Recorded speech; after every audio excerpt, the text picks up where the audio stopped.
네, 안녕하십니까. 네, 안녕하세요. 네, 좋습니다. 오랜만에 이렇게 사람 많은 슬램디 정말 오랜만에 하는데, 물론 처음 오신 분들도 계시겠지만, 자, 2024년에 오늘 4월 13일 첫 슬램디를 시작하도록 하겠습니다. 올해 첫 회차예요. 근데 총 회차는 저희가 벌써 53번째네요. 예, 오늘은 저희가 특별히 한국 타이어와 함께 준비를 했고, 모빌리티를 주제로 저희가 준비를 했습니다. 오늘 슬램디를 처음 오신 분들도 계실 것 같아서 저희가 소개를 조금 드리면, 저희 사이언스 슬램디는 이제 과학 대중화를 위해서 이제 2018년부터 진행을 해온 행사고요. 과학자분들이 나와서 직접 강연도 하고, 소통도 하고 투표도 받고 이런 프로그램이라고 보시면 됩니다. 저희 국가과학기술연구의 NST 기초과학, 지금 여기 있는 기초과학연구원 IBS 헬로디디가 함께하고요. 네, 저희 오늘은 특별히 한국타이어, 그 다음에 오늘은 대전광역시 자원봉사연합회에서도 함께 해주시게 되었습니다. 네, 저희가 2018년부터 이렇게 행사를 진행을 해왔어요. 이 자리에서 한 것도 있었고, 왕중왕전은 저기 MBC에 가서도 했고, 또 다른 학교를 찾아가기도 했고, 코로나 때는 온라인으로 진행을 하기도 했었는데요. 벌써 53회차입니다. 50회가 넘은 지가 작년에 넘었는데, 올해 53회차 시작하게 되었습니다. 그리고 지금까지 혹시 이렇게 좋은 행사를 지금에서야 알게 되다니, 이전 거를 보고 싶으신 분들은 유튜브에 저희가 영상을 전부 다 준비를 해놨어요. 풀 버전도 있고 각각 박사님별로 10분씩 저희가 편집한 영상도 있는데, 내가 만약에 뭐 유전자 가위가 궁금해, 나는 뭐 AI가 궁금해라고 하면 각 영상별로 키워드 검색을 하시면 각 박사님들의 알찬 영상들이 준비되어 있고, 오늘 이 자리에서 준비하신 박사님들 5분의 영상도 편집해서 올라갈 예정이니까 구독과 좋아요, 알림 설정까지 해주시면 저희 사이언스 슬램디 앞으로 영상 같이 만나보실 수 있으실 거예요. 자, 저희가 올해부터 조금 새롭게 준비한 코너인데, 아직 학생들은 연교실 안 해보셨을 거예요. 이제는 거의 연교시가 없는 걸로 제가 알고 있는데, 또는 부모님들은 해보셨을 거예요. 고등학생 때 저희가 헤드라인으로 읽는 과학 해서 오늘은 좀 모빌리티 주제에 관해서 조금 최근에 좀 이슈가 되었던 것들 제가 짤막하게 3개 정도만 소개를 해드리겠습니다. 자, 나르마라는 대전 기업입니다. 나르마라는 대전 드론 기업인데, 여기가 케냐에서 이제 드론으로 물품 배송 서비스를 지원을 했다, 이런 내용이고요.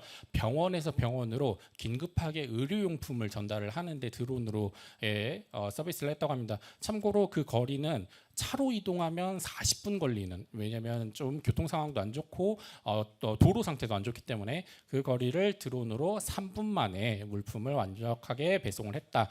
이런 서비스가 국내 기술로 해외에서도 주목받고 있다라고 보시면 될 것 같습니다. 자, 이거는 예전부터 좀 들어보신 분들도 있으실 텐데, 하이퍼루프라고 해서 기차가 그 진공 상태의 그 원형 공간을 굉장히 빠르게 이동을 하는 기차예요. 저희가 지금 KTX로 서울에서 부산까지 한 2시간 40분 정도, 시속 300km가 조금 넘는 시속으로 하는데, 시속 1000km, 대전 서울에서 부산까지 20분 만에 뚫을 수 있는 이 그 하이퍼루프가 이전부터 논의는 계속되고 있었고, 가능하다 개발되고 있다라고 했는데, 조금 더 현실성이 있는 기술들이 나오고 있다라고 보시면 될 것 같습니다. 그리고 이거를 조금 자동차 형태로 모방한 자율주행 테슬라 루프가 라스베가스에 있는데, 그거는 자동차가 자율주행으로 왔다 갔다 하는 지하의 통로고요. 저도 한번 타봤는데 굉장히 좀 신비롭고 지하를 조금 영화 속에서 왔다 갔다 하는 기분이 들어요. 그래서 이런 게 좀 활성화가 되면 앞으로 이제 먼 도시에 있어도 한 10분, 30분 안에 가서 뭐 공연도 보고 공부도 하고 이럴 수 있다 보시면 될 것 같고, 자, 이거는 카이스트 연구팀입니다.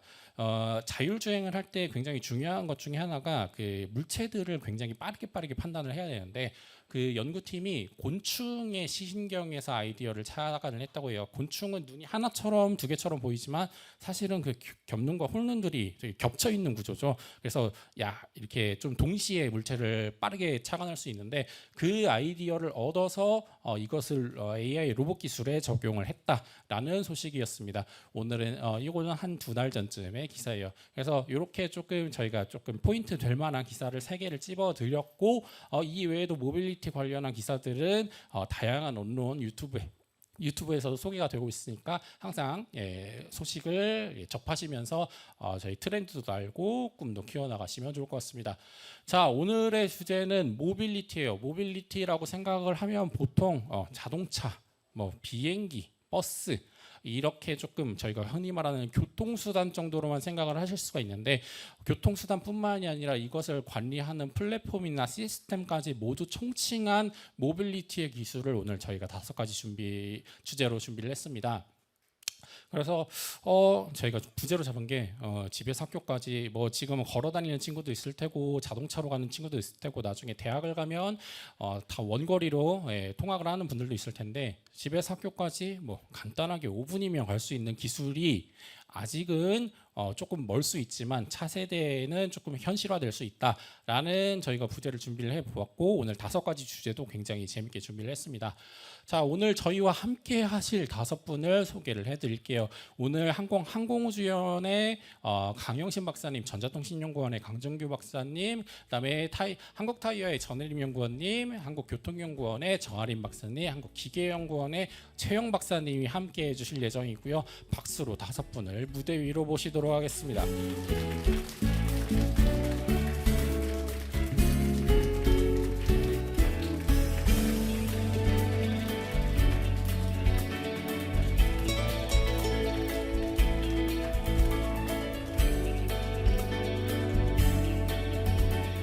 네, 5분 오늘 좀 모빌리티와 관련된 주제라고 해서 저희가 뭐 보통 자동차나 이런 것만 생각하실 텐데, 그래서 좀 소속들도 좀 다양해 보이고 오늘 발표 자료들도 되게 다양화되어 있어요. 근데 단순하게 아마 학회 발표나 수업 같은 건 해보셨을 텐데, 오늘 이렇게 많은 친구들과 함께하게 돼서 좀 낯서신 분들도 계시고 설레신 분들도 계실 것 같은데, 인사드리면서 좀 어떻게 준비하셨는지 이야기를 강영신 박사님부터 들어보도록 하겠습니다.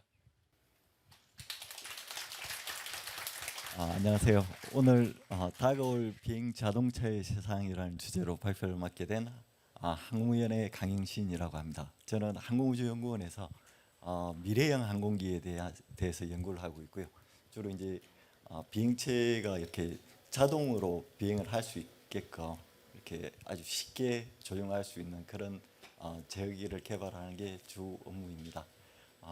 오늘 여기 오신 분들이 이제 한 10년 이후의 미래의 세상에 대해서 이렇게 상상의 나래를 많이 펼치는 그런 좋은 시간이 되기를 바라겠습니다.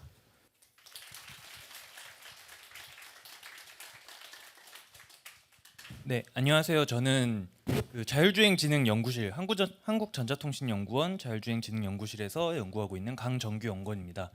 저는 3년 전에 슬램디에서 한번 초대를 받아가지고 발표를 한 적이 있었는데, 그때 이제 3년 후에는 자율주행이 되는 미래를 그리겠다고 했었는데, 이렇게 또 3년 만에 올라왔는데 이번에 어떤 발표를 할지 좀 기대해 주시면 감사하겠습니다. 네, 안녕하세요. 한국타이어에서 지금 6년째 서스테이너블 재료 연구를 맡고 있는 전혜린 선임연구원입니다. 저는 이제 항상 이제 어른들 대상으로 강의나 아니면 보고를 드렸었는데, 오늘은 좀 어린이 여러분을 대상으로 한다고 해서 자료를 조금 쉽게 만들고 영상을 좀 많이 넣어봤는데 재밌게 들어주셨으면 좋겠습니다. 감사합니다.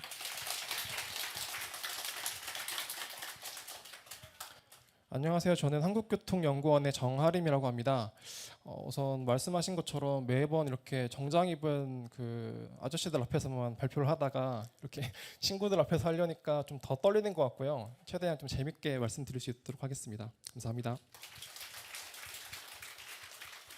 네, 안녕하세요. 저는 그 한국기계연구원 친환경 모빌리티 연구실에서 근무하고 있는 최영이라고 하고요.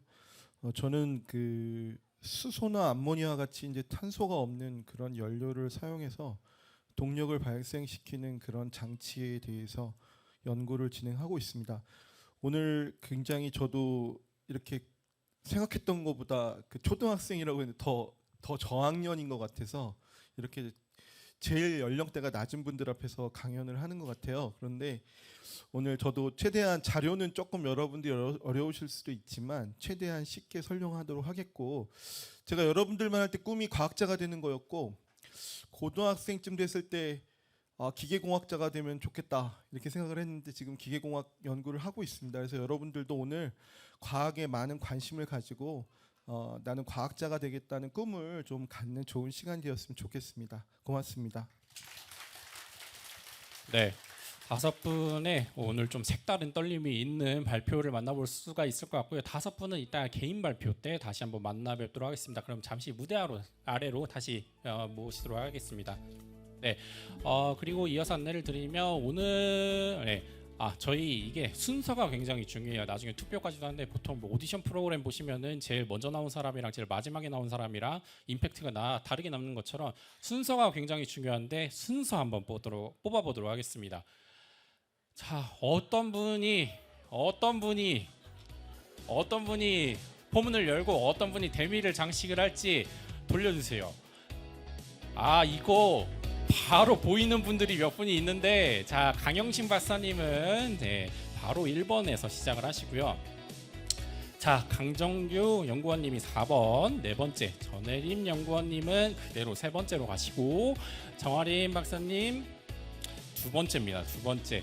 자, 최영 박사님이 마지막을 장식을 해주실 예정입니다. 지금 발표 순서 저희 스태프팀하고 방송팀에서 마지막 한 번씩 체크 부탁드리고요.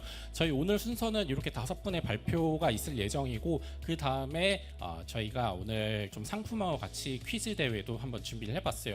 퀴즈 대회까지 하시고 행사가 끝난 이후에 오늘 이 아래에 도서관이랑 홍보관을 둘러볼 수 있는 시간을 잠시 마련을 해드렸고요. 그 이후에 4시에 다시 버스를 타고 집으로 귀환을 해주시면 됩니다. 참고로 오늘은 아쉽게도 이 건물 3층이 되게 잘 되어 있어요. 그래서 그냥 놀러 오시는 분들도 많은데 오늘은 3층은 입장을 하실 수가 없는데, 혹시 나중에 기회 되시면 저희 갑천이 보이는 테라스 뷰도 있고 문화공간도 있는 3층에 오셔서 여기도 들리시고 옆에서 빵도 사가시고 하면 좋을 것 같습니다. 자, 준비가 되셨으면 오늘 사이언스 슬램디 2024년의 첫 번째 사이언스 슬램디 모빌리티 편을 시작을 해보도록 하겠습니다. 첫 번째 발표 더욱더 떨릴 텐데, 자, 첫 번째 발표는 한국항공우주연구원의 강영신 박사님이시고요. 여러분들이 모빌리티 하면은 전부 다 이동수단 생각하면 뭐 자동차 다 땅으로 다니는 것만 생각을 할 텐데, 영화 많이 보신 분들이나 조금 책 같은 거 많이 보신 분들은 자동차가 하늘을 날아다닐 거예요. 그것을 연구하고 계신 오늘 강영신 박사님의 비행 자동차 발표를 한번 들어보도록 하겠습니다. 그럼 첫 번째 발표 큰 박수로 모실게요.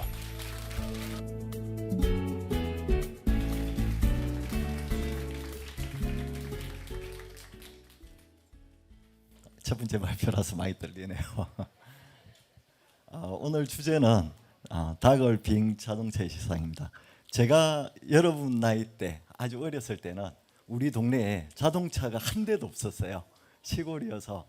그리고 제가 대학생 때쯤에 우리나라에 자동차가 생산되면서 자동차가 굉장히 많아졌고, 지금은 집집마다 자동차가 없는 집이 없을 정도로 자동차가 많아졌잖아요. 지금 비행 자동차가 개발되기 시작했는데, 이제 우리나라도 비행 자동차 개발에서는 상당히 앞서 나가고 있고, 여러분들이 나중에 성인이 됐을 때는 아마 비행 자동차를 몰고 어디든지 자유롭게 여행을 다닐 수 있는 그런 세상이 되어 있을 거예요. 지금 세계에서 개발되고 있는 비행 자동차들은 엄청나게 많아요. 여기 나와 있는 것뿐만 아니고도 거의 한 400종에 가까울 정도로 비행 자동차가 많이 개발되고 있어요. 제일 처음에 보이는 여기 제일 왼쪽에 있는 테라퓨저라는 기체가 한 10여 년쯤 전에 비행체에 날개를 붙여서 실제로 이제 비행을 한 최초의 비행 자동차인데, 이제 이 트랜지션이라고 하는 테라퓨저에서 만든 이 비행 자동차로 인해서 이제 비행 자동차의 개발 붐이 시작됐다고 해도 과언이 아니에요. 그런데 일단 영상을 한번 보시겠습니다.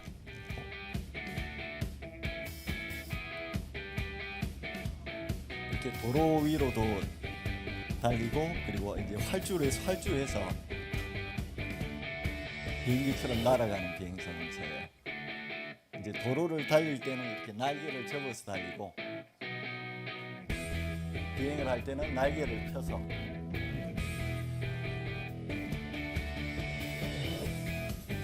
비행을 하는 비행체예요. 그런데 이제 이런 비행 자동차들은 이제 활주로가 있어야만 비행이 되기 때문에 활주로가 없는 나라에서는 운영하기 어렵겠죠. 그래서 이제 이런 비행체는 개념만 나온 상태이고, 그리고 이제 미국이나 유럽의 활주로가 잘 갖춰진 나라들에서는 아직도 좀 관심이 많은 편입니다.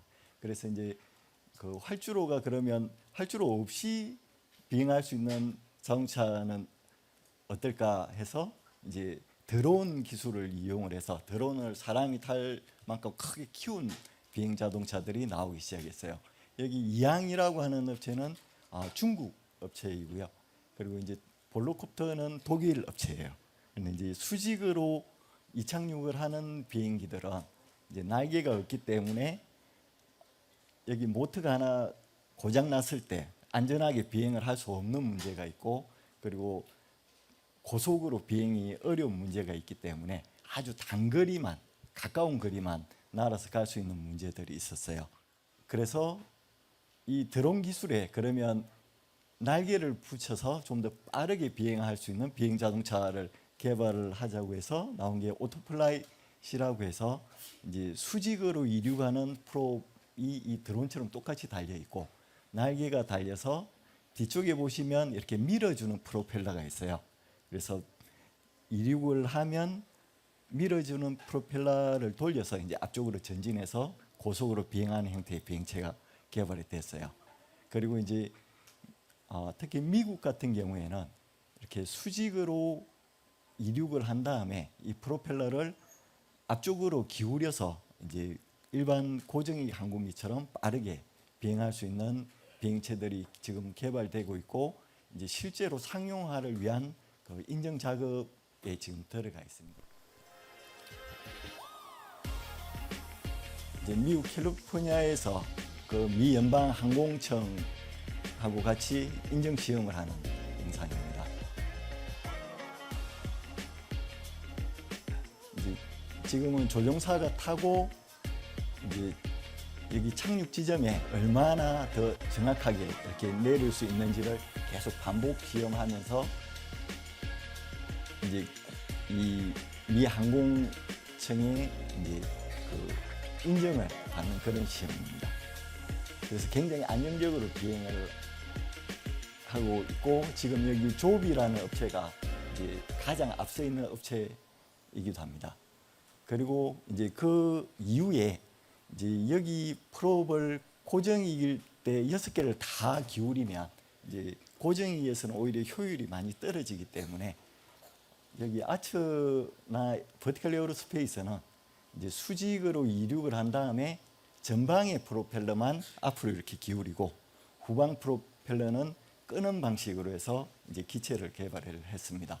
근데 이 방식은 사실 요 다음 장에 제가 설명드릴 항공우주연구원에서 개발한 오파브라는 기체하고 동일한 방식이고요. 그리고 그 특허는 사실 저희가 갖고 있습니다. 그래서 원래 저희 기체가 먼저 디자인돼서 특허를 받았고, 여기 버티컬 에어로스페이스라는 업체에서 이제 저희 기체랑 거의 동일하게 생긴 기체를 만들었는데, 아처가 이제 후발주자로 개발을 시작하면서 여기 버티컬 에어로스페이스에 있는 과학자들하고 엔지니어들을 많이 이렇게 스카웃을 해갔어요. 그래서 이제 두 업체 간에 이제 소송이 붙었는데, 이제 미국 나사의 유명한 박사님이 너네들끼리 특허 분쟁을 왜 하느냐, 특허는 한국 항공우주연구원이 갖고 있다, 이제 그렇게 논평을 하기도 하셨습니다. 이제 아처는 5명이 탈 수 있는 기체이고요.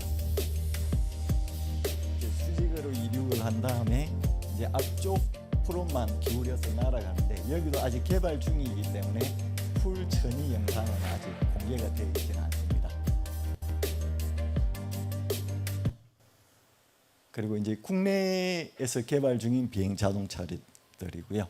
이제 항우연의 오파브라고 하는 기체는 작년 말에 비행을 모두 종료하고 이제 과제가 이제 종료가 된 사업이었고요.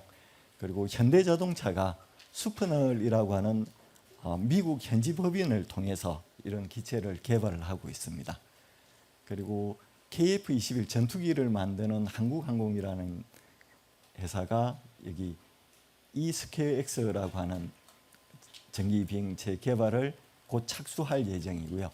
그리고 한화에서 이제 오버에어라는 그 미국 회사하고 합작해서 이런 기체를 개발 중에 있습니다. 오파브 비행 영상입니다. 작년 12월 7일 날 비행된 영상이고요. 이제 오파브는 기술 시험기로 연구 목적으로 개발된 기체이기 때문에 이제 조종사는 한 명만 탑승할 수 있도록 개발이 됐습니다. 조금 전에 조종사가 자동 출발이라고 하는 버튼을 누르고 이제 비행체는 자동으로 그냥 자기가 알아서 이렇게 이륙을 합니다.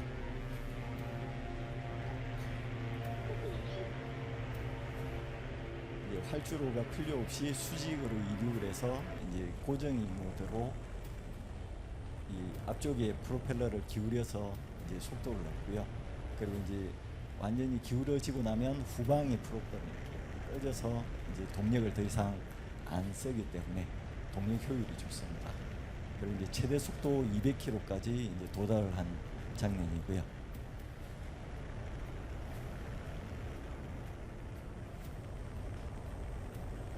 이제 조종사가 직접 조종하기보다는 이제 버튼을 누르고 그리고 이제 자기가 날고 싶은 속도하고 고도를 수치 명령을 주면 이제 비행체는 거기에 따라서 비행을 하도록 되어 있습니다.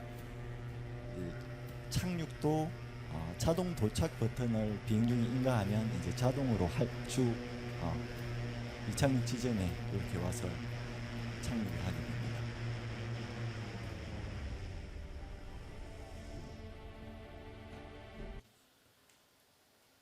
이제 오파브는 그 저희가 이제 개발할 때 요구되었던 모든 성능들을 다 이제 만족을 했고요.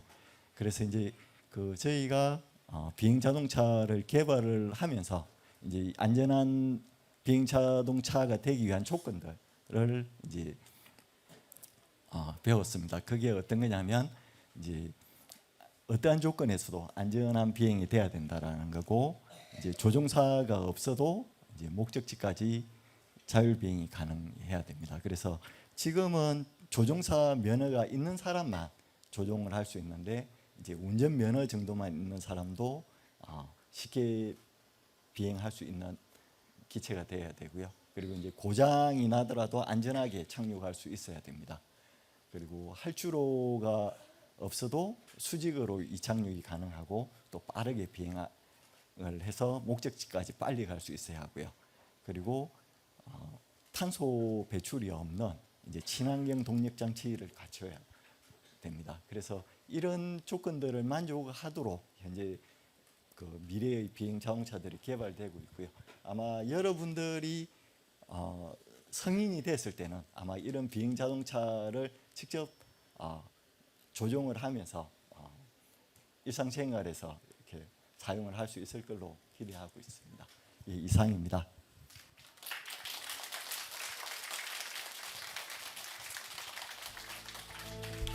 네, 여러분들께서 그 하늘을 나는 자동차는 아직은 조금 익숙하지 않으실 수 있으시지만 이제 차세대는 차 타다가 길 막히는 것 같으니까 하늘로 가자라고 할 수도 있는 거고 아이들이 그냥 엄마 그냥 하늘로 갑시다.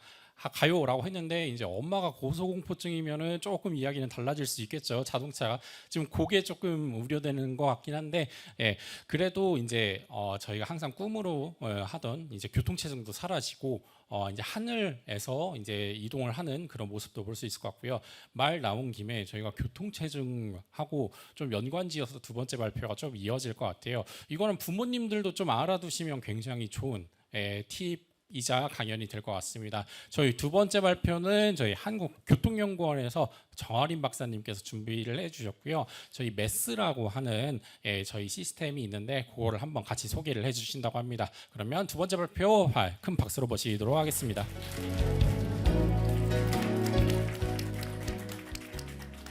안녕하세요. 전 한국교통연구원의 정아림이고요.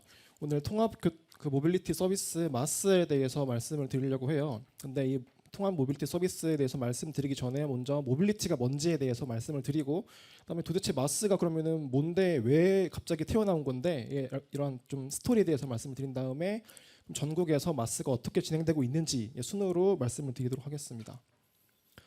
먼저 통합 모빌리티 서비스라고 하게 되면은 그 맨 앞이랑 끝에 있는 통합이랑 서비스는 대충 이렇게 여러분들이 어떤 의미인지 아실 것 같은데요.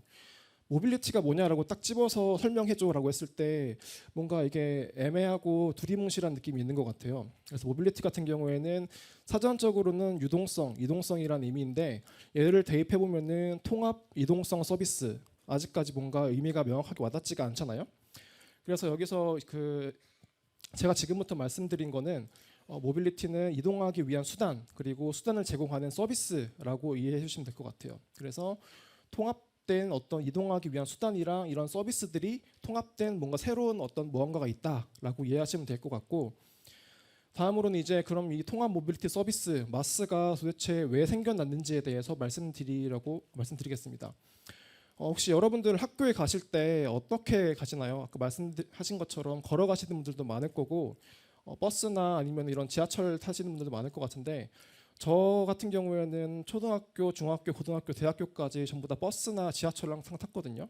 그러니까 이제 아침에 일어나서 마을버스를 타기 위해서 정류장까지 걸어가고, 그다음에 버스를 타고 지하철역에 또 간 다음에 이제 학교까지 가야 되는데, 어떤 날은 이제 제가 아침에 일어나서 버스 정류장에 갔는데 딱 제 앞에서 버스가 가버린 거죠. 그럴 경우에는 뭔가 막막하잖아요. 그러니까 이렇게 뭔가 불편함이 있고 그런 것들을 따라가지고 보시는 것처럼 모빌리티, 그러니까 이동하는 수단이나 아니면은 이런 서비스들이 계속해서 새로운 것들이 나오고 있는데, 예를 들자면은 어떤 사람은 이제 택시를 타고 싶은데 짐도 많고 그 같이 타고 가야 될 사람도 많다, 이렇기 때문에 대형 택시가 나왔을 거고, 그리고 직장에서 그 일이 늦게 끝나가지고 새벽에 집에 와야 되는데 맨날 택시만 타자니까 너무 돈이 많이 드는 거죠. 그러니까 이제 좀 밤 늦게까지 운행할 수 있는 버스가 있으면 좋겠다라고 해서 이런 심야 버스도 나오게 되고, 그리고 이제 이런 다양한 교통 수단이나 서비스가 생김과 함께 이제 어떤 시간제 대여, 구독금 요금, 아니면 이제 이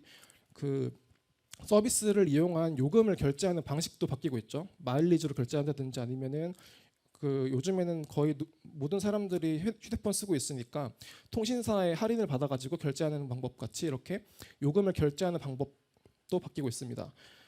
그래서 모빌리티가 변하고 있는데, 대표적으로 그 앞서 말씀드린 어떤 그 수단이랑 이런 서비스들이 많이 나오고 있기 때문에 자동차에 대한 개념도 바뀌고 있는 것 같아요. 그래서 지금까지는 자동차 하면은 다 내 개인 소유의 자동차의 개념이 되게 강했는데, 이제는 이런 내가 자동차가 아니더라도 이용할 수 있는 수단도 많고 서비스도 많아지다 보니까 내가 특별하게 굳이 내 돈 주고 차를 사고 그다음에 보험료 내고 기름도 채워가면서 고장나면 수리까지 해가면서 타는 자동차가 아니라 내가 정말 필요할 때마다 빌려 쓰는 어떤 서비스의 개념으로 바뀌어가고 있는 것 같습니다.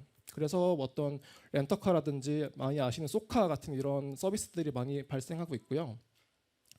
이렇게 뭔가 수단도 다양해지고 서비스도 다양해지는데, 그런데도 아직 뭔가 부족하고 불편한 것 같아요. 이게 뭔지 조금 더 고민을 해보니까 지금까지 나와 있는 이런 모빌리티 서비스들은 다 각자 놀고 있는 거죠. 예를 들어서 말씀을 드리면, 제가 서울에서 부산까지 출장을 가야 되는데 만약에 내일 2시까지 출장지 도착을 해야 되고, 그리고 제가 쓸 수 있는 돈이 한정돼 있어요. 그럴 경우에 가장 나한테 최적의 어떤 이 교통수단이 뭘까를 찾고 싶은데, 이걸 찾기 위해서는 지금 네이버에 검색해 보시면 여기 보시는 화면처럼 대중교통 추천 경로 해가지고 뭐 버스를 타는 방법이 있고 기차를 타는 방법이 있고 이런 것들이 나와 있고, 그리고 뭐 대략적으로는 얼마 정도 들 거야, 시간은 얼마 정도 걸릴 거야의 정보는 있지만, 얘를 실질적으로 지금 내가 탈 수 있는 표가 좌석이 남아 있는지 아니면은 시간대가 몇 개가 있는지와 같은 세부적인 정보를 내가 한눈에 보고 비교할 수는 없단 말이죠.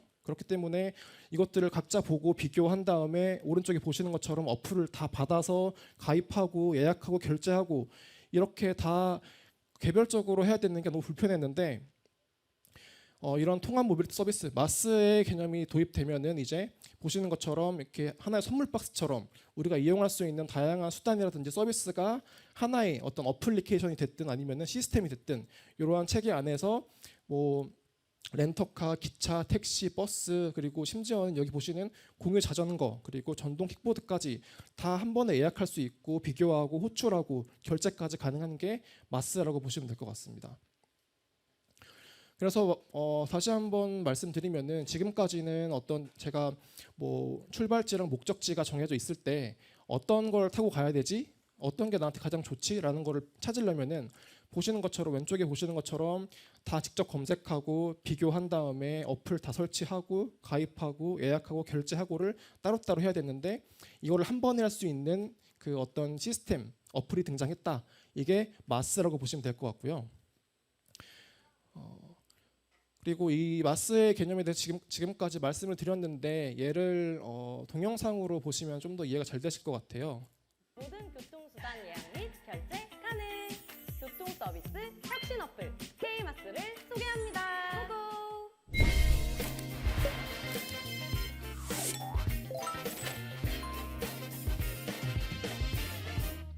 안녕하세요. 여러분들과 안전하고 편안하게 함께 달릴 오늘의 정책주행 정주행입니다. 여러분들은 주로 어떤 대중교통을 이용하시나요? 지하철? 버스? 아니면 KTX나 SRT? 비행기? 정말 다양한 교통수단이 등장한 만큼 손쉽게 예매할 수 있는 교통 어플도 많이 등장했죠. 그러나 왔다 갔다 이리저리 여기저기 이 어플 저 어플 예매하기 많이 번거로우셨죠? 이젠 하나의 어플로 모든 교통수단 예약 및 결제 가능! 교통 서비스 혁신 어플 K마스를 소개합니다. 고고! K마스는 교통수단 간 연결성을 강화하여 예약 결제 등 서비스를 하나의 중개 플랫폼에서 제공하는 어플인데요. 철도, 버스, 항공뿐만 아니라 공공자전거, 심지어 전동 킥보드까지 이용한다고? 전국 단위 광역 교통수단 연계부터 개인 이동 서비스 정보 연계를 통해 교통수단 간 연결성을 강화! 24시간 운영 및 리스크 관리 체계를 구축하여 언제든지 나에게 맞는 교통수단을 안내해준답니다. 우와, 혁신 어플 인정! 매진된 고속철도, 놓쳐버린 버스, 기차, 이젠 안녕! K마스 앱을 통해 대체 노선을 쉽고 빠르게 알아보며 소비자의 선택권을 확대! 새벽까지 음주를 즐긴 당신, 첫차 기다릴 필요 없이 K마스 앱으로 최적의 교통수단 조합을 찾아 안심 귀가! 여러 가지 교통 앱으로 혼란스러워하지 말아요. K마스 앱을 통해 검색, 예약, 결제까지 한 번에! 사실 오늘 늦잠을 자는 바람에 지금 지각했거든요. K마스 앱이 있었다면 지각하지 않을 수 있었을 텐데 그냥 조금 더 일찍 일어나지 그랬냐고요? 네, 죄송합니다. K마스는 여러분께 더욱 안정적인 서비스를 제공하기 위해 열심히 테스트 중이랍니다. 2024년 1월부터 2024년 3월 동안 3개월간 전문가 및 일반 시민 대상으로 시범 운영할 예정이니 조금만 기다리시면 더욱 멋진 모습으로 여러분들께 선보이도록 하겠습니다. 정말 기대돼요. 여기까지 K마스 보시면 어플을 될 것 같아요. 통해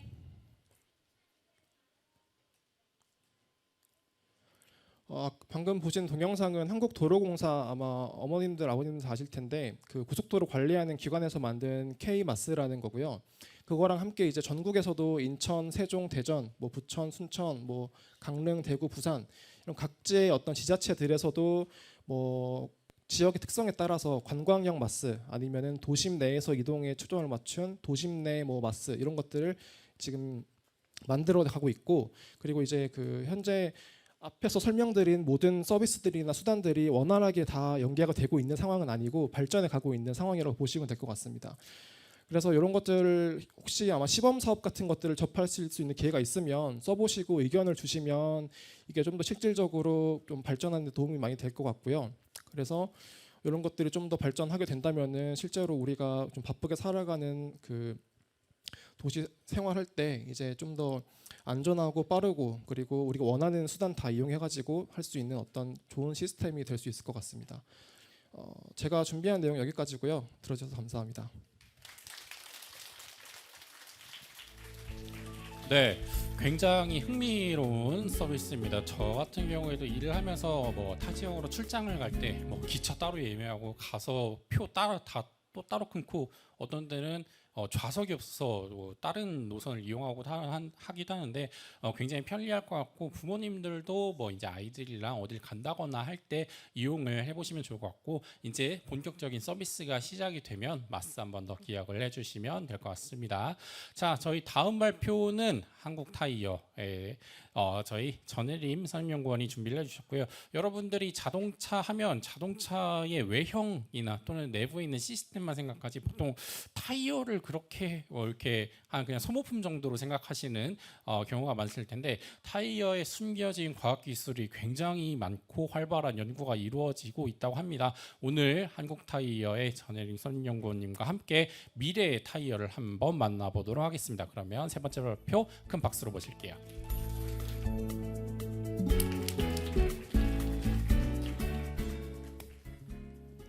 네, 안녕하세요. 세 번째 발표를 맡게 된 한국타이어의 전혜린이라고 합니다. 저는 오늘 미래 타이어 기술에 대해서 말씀을 드려볼까 하는데요. 여러분 여기 오실 때 아마 버스를 타고 오셨을 건데 이렇게 실생활에서 매일매일 접하는 타이어에 어떤 이제 변화가 있을지 같이 한번 들어보시면 좋을 것 같습니다. 네, 먼저 본격적인 설명에 앞서서 타이어가 어떻게 기술이 개발되어 왔는지 역사를 먼저 설명을 드리려고 하는데요. 예전에 초창기 때는 타이어라는 것 자체가 없었죠. 그냥 바퀴 그 자체였고 돌이나 나무를 깎아서 원형으로 만든 그런 형태를 사용을 했었습니다.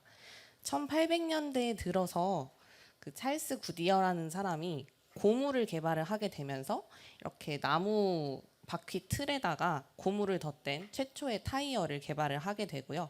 그에 뒤이어서 던롭이라는 사람이 그 나무 바퀴에 고무를 덧댄 게 아니라 고무 호스를 덧대고 그 안에 공기를 채워서 지금 우리가 알고 있는 공기압 타이어 같은 그 최초의 타이어를 또 개발을 하게 됩니다. 그리고 그 이후에 이땐 자전거용 타이어였는데요. 이 자전거용 공기압 타이어를 보고 1895년에 미쉐린 형제가 그럼 이 공기압 타이어를 차량에도 한번 적용을 해보자 이렇게 착안을 해서 타이어용 공기압 타이어를 만들게 됐고 이때부터 본격적으로 상업화에 들어가게 됩니다. 1900년대에 들어와서는 지금 저희가 사용하고 있는 일반적인 승용차용 타이어 레디얼 타이어를 미쉐린이라는 회사에서 개발을 하게 되고요. 네, 이렇게 옛날부터 꾸준하게 기술 개발이 진행된 타이어의 역사에 대해서 한번 알아보셨는데 그럼 이 이후에는 어떤 타이어들이 나오게 될지 한번 같이 보겠습니다. 네, 첫 번째로는 에어리스 타이어입니다. 방금 제가 공기압이 들어간 타이어가 이제 요즘 대중적인 타이어다 이렇게 말씀을 드렸었는데 에어리스 타이어라고 하면은 이제 공기가 없는 타이어를 의미를 합니다. 그래서 공기가 없는 타이어인데 어떻게 그 차체의 하중을 분산시키고 지지할 수 있는지 한번 구조를 보시죠. 이게 한국 타이어에서 개발한 에어리스 타이어인데요. 여기에는 일반적인 타이어랑 굉장히 다르게 생겼죠. 일반적인 타이어는 사이드월이 이렇게 막혀 있는 형태로 되어 있는데 이 타이어는 사이드월에 특이한 구조체가 이렇게 지지하고 있는 것을 보실 수가 있습니다.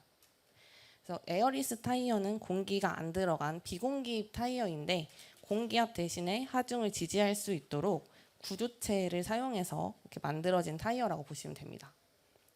이러한 에어리스 타이어의 장점들에 대해서 말씀을 드리자면요. 일단 첫 번째로 그 뾰족한 물건이나 아니면 못을 밟았을 때 일반적인 타이어는 펑크가 나서 이제 교체를 하게 됩니다.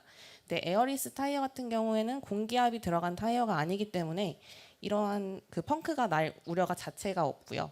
그리고 머드나 돌길, 자갈길에서 주행하시는 모습을 한번 담아 보았는데 이것도 일반 타이어처럼 똑같은 성능으로 주행을 할 수 있는 것을 보실 수가 있습니다. 그래서 에어리스 타이어의 장점은 다양한 주행 환경에서도 펑크의 우려 없이 주행이 가능하다라는 장점이 있겠고요. 그래서 한국 타이어는 가까운 미래엔 일반적인 승용차가 아닌 일단 자율주행 차량, 군용 차량, 달 탐사 차량 이런 특수 목적 차량들을 대상으로 먼저 에어리스 타이어를 적용하고자 하고 있습니다. 네, 두 번째로 이제 서스테이너블 타이어에 대해서 설명드리기에 앞서서 이 연구 개발을 왜 해야 되는지 짧은 영상 하나 보고 가시겠습니다. Climate change is here, it is terrifying, and it is just the beginning. The era of global warming has ended, the era of global boiling has arrived. Leaders must lead. No more hesitancy, no more excuses, no more waiting for the others to move first. There is simply no more time for that.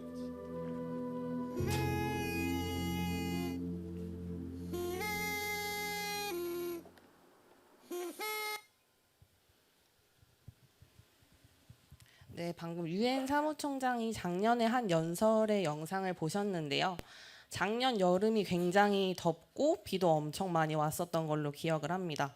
이것처럼 이제 기후 변화에 대한 우려들이 이제 심각해지면서 회사들도 기후 변화에 대응하기 위해서 다양한 노력들을 기울이고 있는데요. 오늘 저는 그의 일환의 하나인 서스테이너블 타이어와 관련해서 말씀을 또 드리려고 합니다. 타이어에 겉으로 봤을 때는 일반적으로 고무로 되어 있겠구나라고만 이렇게 생각하실 수 있을 텐데요. 타이어에는 50가지 이상의 다양한 재료들이 들어가게 됩니다. 그래서 저희 파트에서는 그 들어가는 화석 기반과 광물 기반의 유한한 그 천연 자원들을 다 지속 가능한 그런 원료들로 대체하고자 하는 연구를 지속하고 있고요. 먼저 서스테이너블이라는 단어가 생소하게 들리실 수 있을 것 같아서 사전적인 의미를 먼저 말씀을 드리면 장기적으로 자연을 손상시키거나 천연 자원을 고갈시키지 않고 지속될 수 있는 것에 포커스를 맞춰서 봐주시면 될 것 같습니다. 그래서 한국 타이어는 지금 사용하고 있는 석유 기반, 광물 기반의 원료들을 재활용 원료나 식물 기반 원료들로 대체하고자 연구 개발을 진행을 하고 있고요. 재활용 원료라고 하면 일반적으로 여러분들이 쓰고 버리는 쓰레기들을 모아서 다시 재활용해서 원료로 다시 타이어에 적용한다. 이렇게 보시면 될 것 같고, 식물 기반 원료들은 쌀, 겨나 아니면 대두유, 목재, 폐기물 등에서 다시 원료를 뽑아서 계속 지속 가능한 원료들을 타이어에 적용한다. 이렇게 보시면 될 것 같습니다. 한국 타이어는 그 방금 보셨던 그런 원료들을 연구만 하는 게 아니라 실제 타이어에도 적용해서 상품도 출시를 이미 한 적이 있고요. 이 타이어는 저희가 작년에 출시한 45% 지속 가능한 원료가 포함된 타이어입니다. 여기에는 특히 이제 폐플라스틱 병을 다시 재활용해서 칩을 만든 다음에 코드로 다시 만들어서 타이어에 적용을 한 타이어인데요. 올해는 이거 45%보다 조금 더 수치를 높인 70% 이상 서스테이너블 원료가 적용된 타이어를 개발하기 위해서 지금 연구 개발을 지속하고 있습니다. 네, 마지막으로 지금까지 에어리스랑 서스테이너블 타이어는 아마 근 10년 내에 다가올 가까운 미래의 타이어라고 봐주시면 될 것 같은데요. 마지막으로는 여러분들이 아마 이제 성인이 되고 운전을 할 수 있을 때쯤에 나올 만한 미래형 타이어에 대한 영상을 마지막으로 보고 발표 마무리하도록 하겠습니다.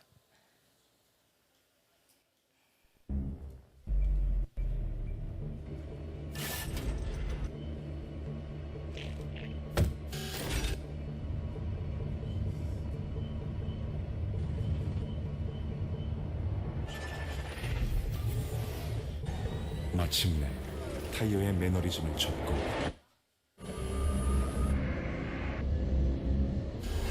혁신을 펴다. Who creates the driving? 한국 타이어. 네, 발표 이것으로 마치겠습니다. 감사합니다. 네. 타이어에 숨겨진 과학 상식도 있었고 또 미래 타이어도 만나볼 수 있었는데 아버님들이 굉장히 오히려 아버님들이 되게 재밌게 보신 것 같아요. 자, 한국 타이어 오늘 특히 오늘 행사를 함께하게 되는데 한국 타이어 광고는 제가 이렇게 발표를 만날 때마다 봤는데도 굉장히 멋있는 것 같고 앞으로도 이제 좀 지속 가능한 타이어도 기대를 해보도록 하겠습니다. 자, 이렇게 발표가 보통 오래 하다 보면은 분위기가 살짝 처질 수 있어요. 그래서 제가 잠깐 사회자 이벤트를 준비했고, 자, 마침 앞에 발표가 지루했다 그건 아니에요. 제가 원래 세 번째 끝나면 하려고 했던 거니까 전일 연구원님 오해를 안 하셨으면 좋겠고, 자, 제가 상품까지 준비를 해서 간단하게 문제 풀고 가도록 하겠습니다. 어린이만 손을 드시기 바랍니다. 어린이. 물론 어린이가 모르면 옆에 있는 부모님이 정답을 알려주셔야 됩니다. 제가 한 3개 정도 준비를 했는데 사실 누구나 찍어서 맞출 수도 있는 그런 겁니다. 자, 아까 혹시 제가 그 영교시 과학에서 3번째로 보여드린 뉴스를 기억을 하시는 분들은 어떤 동물이 나왔는지 알고 계시죠? 초파리입니다. 초파리. 이건 문제가 아니었어요. 자, 나중에 한 중학교 한 3학년 이상쯤 되시면 배우실 수가 있어요. 초파리는 생명과학 분야에서 좀 많이 쓰이는데, 자, 초파리를 이루는 그 DNA라고 하죠. 염색체의 수는 몇 개일까요? 자, 힌트를 드리자면 사람은 46개입니다. 46개. 사람이 46개예요. 초파리는 요만해요. 요만해. 자, 그냥 찍으라고 드린 문제예요. 먼저 손들 저기 제일 뒤에. 크게 39개. 여기 19개. 참고로 힌트. 염색체는 무조건 짝수입니다. 48. 사람이 46개예요. 저기 보라색 봉. 크게 넘어갑니다. 여기. 아닙니다. 자, 저기 노란색. 자, 사람이 46개예요. 초파리 이만해요. 여기 앞에 20 아래로, 여기 18보다 아래로, 저기 저기 파란색 봉 든 친구. 6개 아까운데. 저기 녹색 봉 주황. 넘어갑니다. 여기 정답 8개예요. 8개 나오시고 받아가실게요. 자, 초파리는 8개의 유전자 염색체를 가지고 있어서 굉장히 실험을 하기 좋은 거여서 그러면 2개 다 드릴게요. 안 들려서 여기 스태프분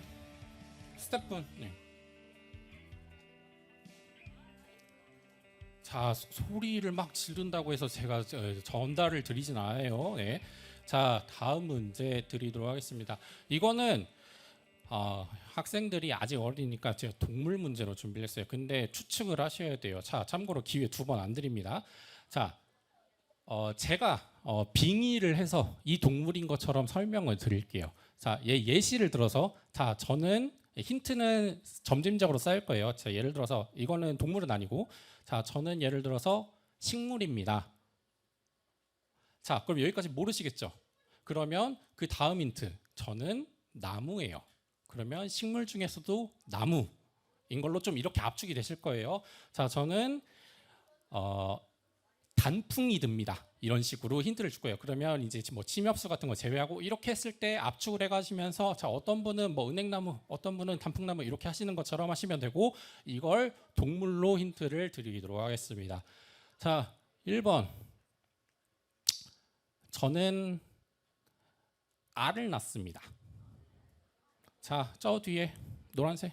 자, 참고로 이거 그 뒤에 닭 아니에요. 기회는, 자, 참고로 힌트는 더 듣고 하셔야 돼요. 빨간색 봉. 개미 아닙니다. 저 뒤에. 자, 이 친구까지만 듣고. 암탉과 닭은 같은 걸. 넘어가. 여기 있는 친구는 기회가 없어요. 자, 2번째 힌트 드리도록 하겠습니다. 자, 알을 낳는 동물이고, 저는 날카로운 이빨을 가지고 있어요. 악어? 아닙니다. 뱀 아닙니다. 저 뒤에 일어선 친구. 사자? 사자는 알을 낳지가 않아요. 여기 보라 핑크색. 상어 아니에요. 마지막 한 명만 더 받고 다음 힌트 파란색. 공룡 아니에요.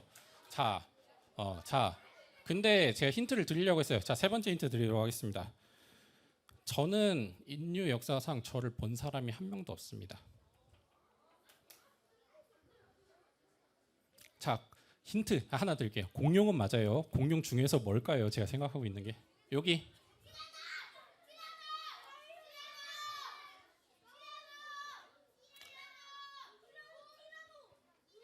물곰 아닙니다. 저기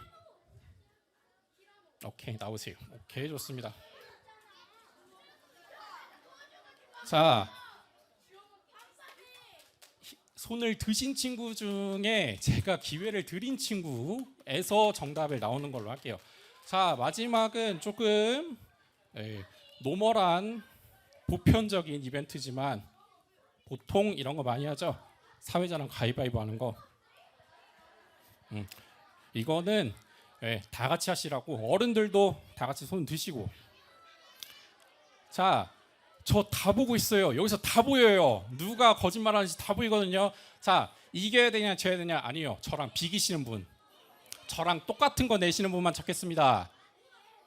자, 가위바위보. 자, 가위만 살짝 조용히 가위만 가.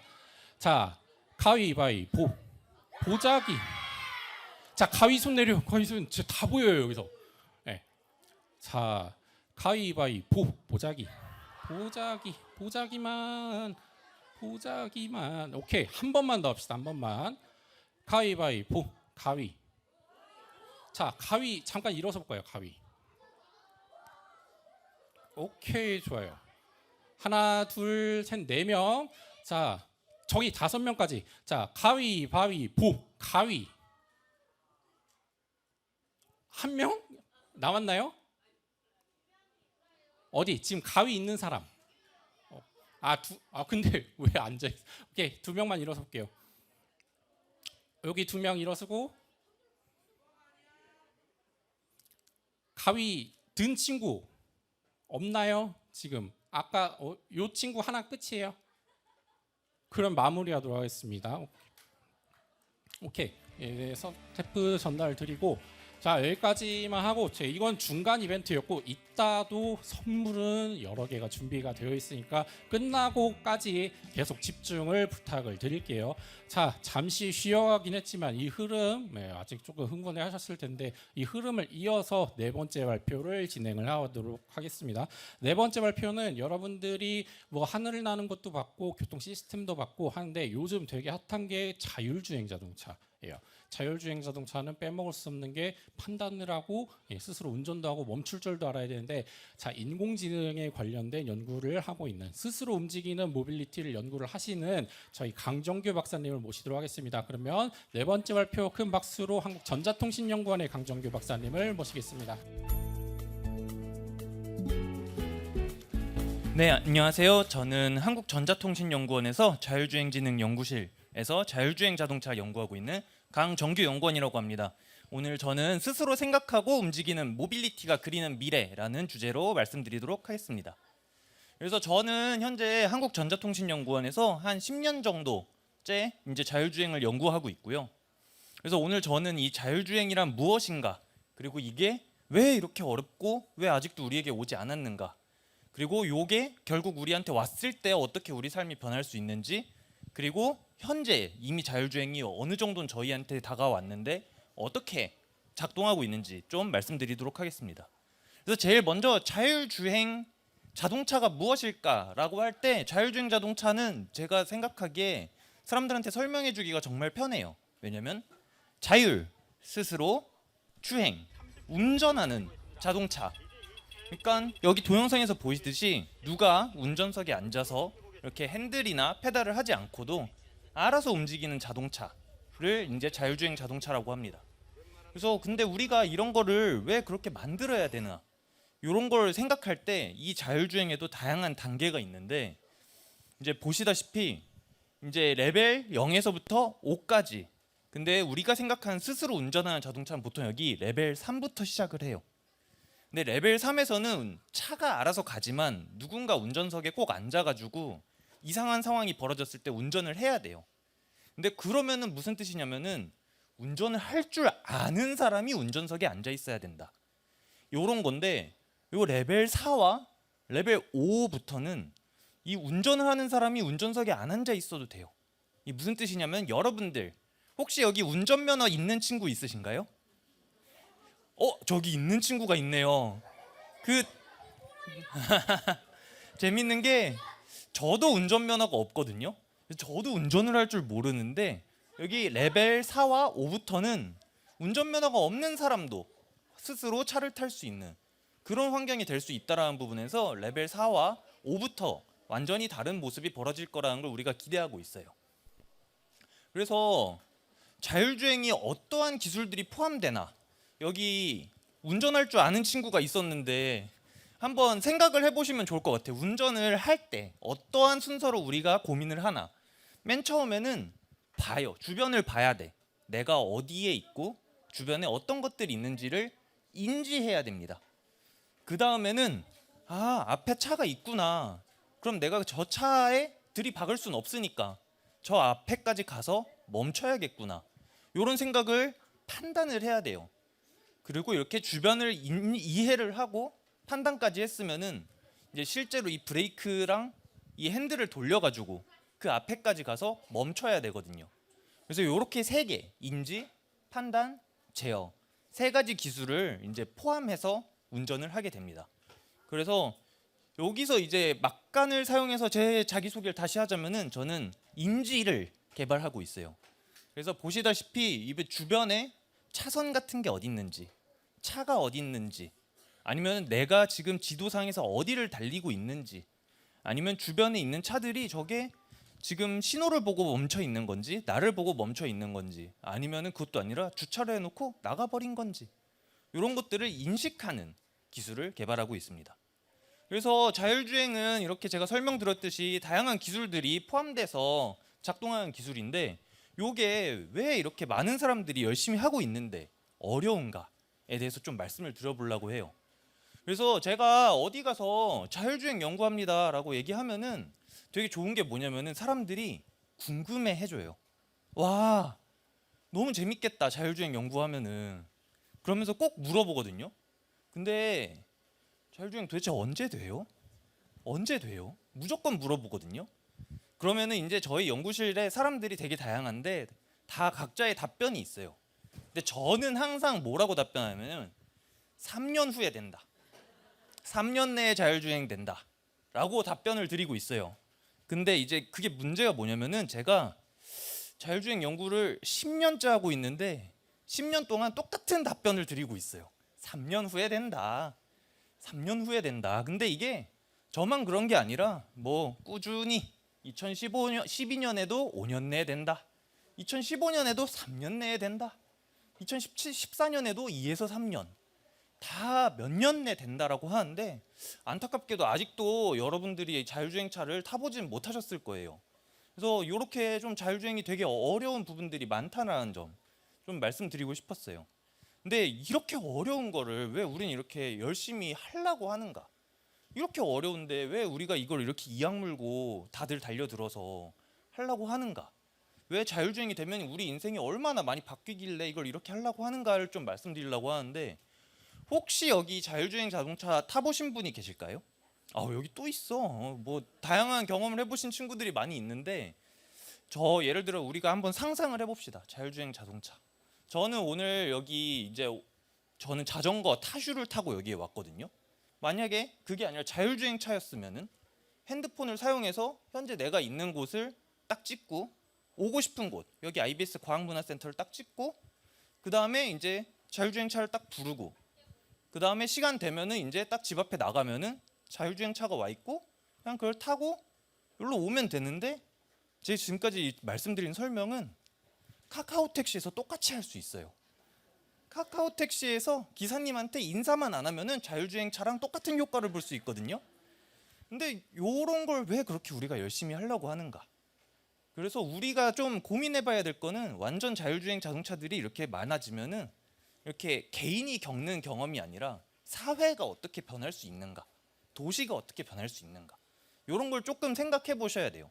당연히 차량 안에서 우리가 운전을 안 해도 되면은 4명이서 이렇게 같은 방향을 보고 앉을 필요가 없을 거예요. 그래서 우리 이렇게 가족분들이 같이 오셨는데 이 4가족이서 서로 마주보고 간다든가 차 안에서, 아니면은 아예 이렇게 일자로 앉아서 같이 영화를 보면서 움직인다든가, 이런 식으로 놀거리도 많이 변할 수 있을 거고, 대중교통 같은 것도 어디든지 움직일 수 있다면 우리가 꼭 버스 같은 거 이렇게 시간표에 따라서 움직여야 되고 딱 정해진 대로만 움직이고, 여기 과학문화센터도 가장 가까운 버스 정류장이 걸어서 한 400m 되는 것 같더라고요.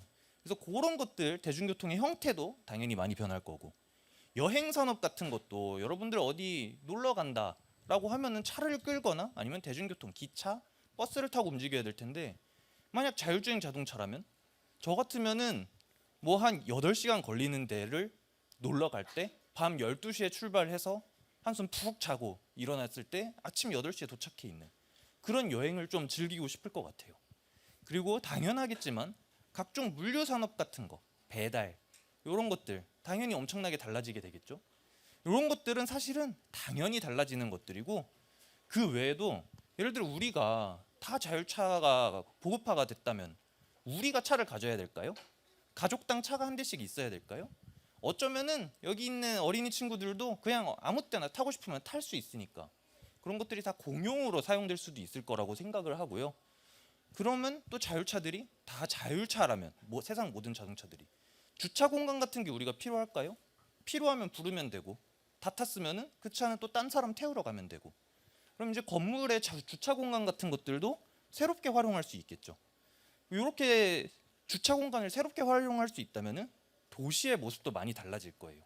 그 주차 공간에 좀 더 재밌는 것들을 넣을 수 있을 거고, 아니면은 좀 대중교통이 다녀야 되는 데를 또 새롭게 활용할 수 있겠죠. 그리고 마지막으로 차량의 디자인도 우리가 생각하는 거랑 많이 달라질 수 있을 거라고 생각을 해요. 지금은 이렇게 가족들이 다 같이 다니니까 4인 혹은 6인 정도의 차량이 보편적인데, 다들 자율주행 차를 탈 수 있다면 어쩌면 2인에서 3인 정도가 더 보편적일 수도 있는 거고, 그리고 이제 지금 차들은 다 이제 사람이 운전한다라는 생각으로 디자인이 돼서 나오는데, 그러다 보니까 차체가 되게 이렇게 SUV 같은 거 타면 높아지기도 하는데, 그런 거 필요 없이 그냥 누워서 타는 차량이라든가, 아니면 좀 더 바닥에 가까워서 누구나 이렇게 어린이 친구들도 아니면 좀 더 거동이 불편하신 분들도 편하게 탈 수 있는 그런 식으로 디자인도 많이 달라질 거라고 저희는 기대하고 있습니다. 근데 이런 것들 다 너무 미래 얘기 같잖아요. 근데 어떻게 보면 이미 우리 주변에 자율주행 기술들이 많이 적용돼 있어요. 보시면은 이런 거 많이 어디서 보셨을 거예요.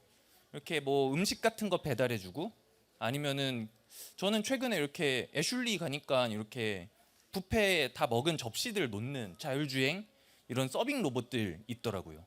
그리고 저도 요즘 로봇 청소기 너무 잘 사용하고 있는데, 로봇 청소기도 어떻게 보면은 저희 자율주행 자동차와 아주 똑같은 원리로 작동하고 있답니다. 그래서 이런 식으로 이미 자율주행 기술이 우리 주변에 많이 다가와 있다라는 분. 그리고 요건 또 저도 저희 팀 홍보를 해야 돼가지고, 저희 팀 기술인데, 요거 보시면은 저희 한국전자통신연구원에서 만든 오토비라는 차량입니다. 그래서 안에 보시면은 운전석이 없이 4명이 서로 마주보고 앉을 수 있게, 그 대신 운전하는 휠도 페달도 없이, 그러니까 저 안에는 그냥 사람만 타면은 움직일 수 있는 거예요. 그래서 이런 형태로 이런 셔틀, 자율주행 셔틀을 현재 한국전자통신연구원 오시면은 서비스로 항상 태워드리고 있고요. 그 다음에 한동안 여기 과학관에서도 서비스를 진행한 적이 있었고, 아마 이제 5월에 뭐 과학의 날 행사 이런 거 하면 엑스포에서도 또 전시되는 거 보실 수 있을 테니까, 물론 확정된 건 아니지만 그때 전시를 하게 되면은 오셔서 보시면 즐거울 것 같습니다. 그래서 그 옆에는 재밌는 영상일 수도 있는데, 자율주행 차량들도 면허를 따야 돼요. 저도 면허가 없는데 자율주행 자동차는 면허가 있거든요. 그래서 면허를 따는 공간에서 면허를 따는 장면을 이렇게 촬영을 한 겁니다. 정말 운전을 잘할 수 있는지. 그래서 이런 식으로 다 면허를 따서 작동해야 되니까 자율주행 자동차라고 했을 때 너무 무서워하거나 그럴 필요는 없으실 것 같다라는 부분 좀 말씀드리고 싶네요. 그래서 스스로 생각하고 움직이는 자율주행 자동차, 우리의 삶을 바꿀 수 있는 기술이고 우리 개인의 삶뿐만 아니라 사회의 삶이 많이 변할 수 있는 기술이니까 다들 기대 많이 해주셨으면 좋겠고 이미 가까이 와 있다라는 부분 이렇게 같이 고민해 주시면 될 것 같습니다. 그래서 제가 3년 만에 사이언스 슬램디에서 이렇게 발표를 하게 됐는데 3년 동안 여러분들이 느끼시진 못하겠지만 자율주행 자동차 기술이 많이 발전했거든요. 그래서 진짜 다음 3년에는 좀 더 재밌는 자율주행 자동차, 좀 더 여러분들에게 익숙한 자율주행 자동차가 있기를 기원하면서 오늘 발표 마무리하도록 하겠습니다.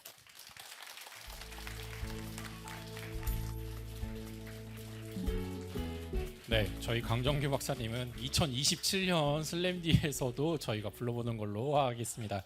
자, 그 애트리 그 자율주행 차량은 실제로 타보실 수가 있고 아시겠지만 4월이 과학의 달이에요. 그래서 2주 뒤인 4월 25일부터 28일까지는 과학 축제도 엑스포원에서 열리니까 함께 가셔서 타보시면 좋을 것 같고 견학을 애트리로 가셔도 괜찮습니다.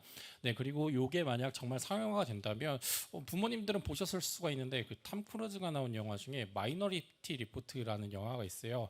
그 영화에서는 캡슐 자동차들이 그 루프를 타고 그냥 알아서 차선 변경도 해주고 목적지까지 가지고 하는데 그런 시대가 나중에 진짜 올 수도 있다 이렇게 기대를 해봅니다. 자, 마지막 발표, 대미를 장식할 마지막 발표는 자 오늘 기술도 받고 뭐 하늘을 나는 것도 받고 마지막은 아까 유엔 사무총장 이야기도 나왔었죠. 환경이 굉장히 중요한데 가장 큰 문제 중에 하나가 탄소가 많이 배출된다는 점이고 그래서 수소 자동차, 전기 자동차, 하이브리드 이런 자동차들이 많이 나오는데 최용 박사님께서는 무탄소 관련한 자동차 이동 기술을 개발을 하고 계신다고 하니 저희가 환경도 오늘 모빌리티에서 함께 알아가 보도록 하겠습니다. 그러면 마지막 발표 큰 박수로 모시도록 하겠습니다. 네, 안녕하세요. 방금 소개받은 한국기계연구원의 최영입니다. 제가 오늘 말씀드릴 주제는 친환경 미래 모빌리티형 무탄소 동력 기술이 되겠습니다. 제가 기계연구원에서 왔으니까 좀 기계라는 게 뭔가에 대해서 좀 한번 생각해 보면 좋겠습니다. 이 기계라는 게 여러분들이 굉장히 주변에서 많이 볼 수 있잖아요. 근데 원래 기계라는 거를 사전적으로 좀 정리해 보면 이게 한 개의 부품으로 돼 있지는 않고요. 여러 개의 부품이 아무튼 서로 연결이 되어 있어야 됩니다. 그리고 뭔가 자연의 어떤 원동력을 이용해서 우리가 어떤 목적을 가지고 어떤 일을 우리가 원하는 것을 하게끔 할 수 있는 그런 장치, 이거를 기계라고 합니다. 그래서 그런 원동력에는 뭐 다양한 것이 있지만 지금 주를 이루고 있는 석유나 천연가스, 또 바람이나 태양, 뭐 전기, 원자력, 또 최근에 수소, 뭐 암모니아 이런 것들이 다 원동력이 되겠고요. 뭐 그 예로는 뭐 자동차, 기차, 배, 비행기, 또 뭐 우리 그 로봇이나 뭐 청소기, 세탁기, 뭐 이런 프린터 이런 것들이 다 기계가 되겠습니다. 그래서 저희 한국기계연구원은 이러한 기계 분야의 연구 개발, 또 신뢰성 향상, 성과 확산을 통해서 우리나라 산업계 발전에 기여하는 임무를 가지고 연구를 하고 있고 여기 옆에 그 연구단지에 가면 아마 그 개방하고 그러는 요즘에 그런 기회가 있을 겁니다. 그러면 한번 견학 가보시면 좋을 것 같습니다. 그러면 우리의 친환경 모빌리티용 동력원이 필요한가 한번 생각해 보면 오늘 날씨가 굉장히 덥잖아요. 근데 원래 오늘 날씨가 예년의 평균 기온보다 한 10도 정도 높대요. 여름 같잖아요. 근데 왜 온도가 이렇게 높을까요? 그러면 아까도 나왔어요. 기후 변화 얘기가 나왔는데 기후 변화의 주 원인이 바로 글로벌 워밍 가스, 그래가지고 이산화탄소, 지구 온난화 가스, 그래서 CO2라고 하는 이게 이제 가장 큰 원인으로 지목되고 있거든요. 그러면 전 세계에서 CO2를 우리나라가 한 몇 번째로 많이 배출하는 나라일 것 같아요? 해마다 조금씩 달라요. 근데 한 7위에서 9위 정도 해요. 매년 우리나라가. 그러면 1인당 CO2 배출량을 보면 우리나라가 몇 위를 좀 할 것 같으세요? 저희 나라가 한 3위에서 5위 정도 합니다. 그러니까 저희가 진짜 CO2를 많이 배출하는 그런 나라입니다. 그러면 그런 전체 CO2 중에서 이런 자동차라든지 선박, 비행기가 내뿜는 CO2가 한 25% 정도 돼요. 그러니까 굉장히 많은 양이 모빌리티에서 CO2가 배출되고 있다. 그러면 우리는 앞으로 그건 좀 줄이는 노력을 해야 된다라는 거고요.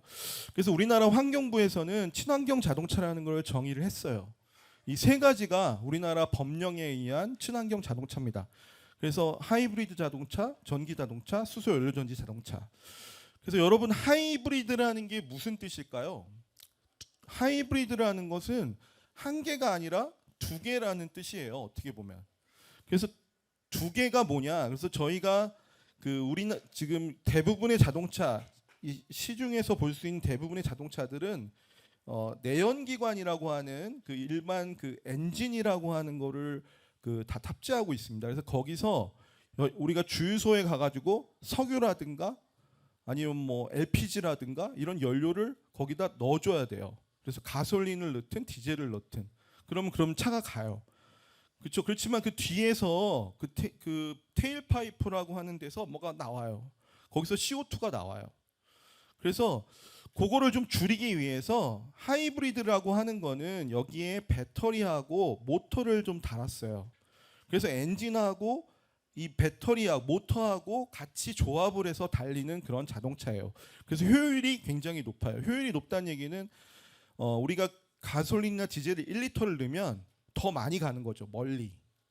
근데 이제 거기에 하이브리드 자동차 중에서도 플러그인 하이브리드 자동차라고 해서 배터리를 좀 더 키운 거예요. 그래서 전기 코드 우리 저기 나오는 220V에다 그냥 꽂아 놓으면 그러면 배터리가 충전이 돼서 조금 더 그 배터리에 있는 전기로 인해서 모터를 돌려서 좀 더 멀리 갈 수 있는 그런 차.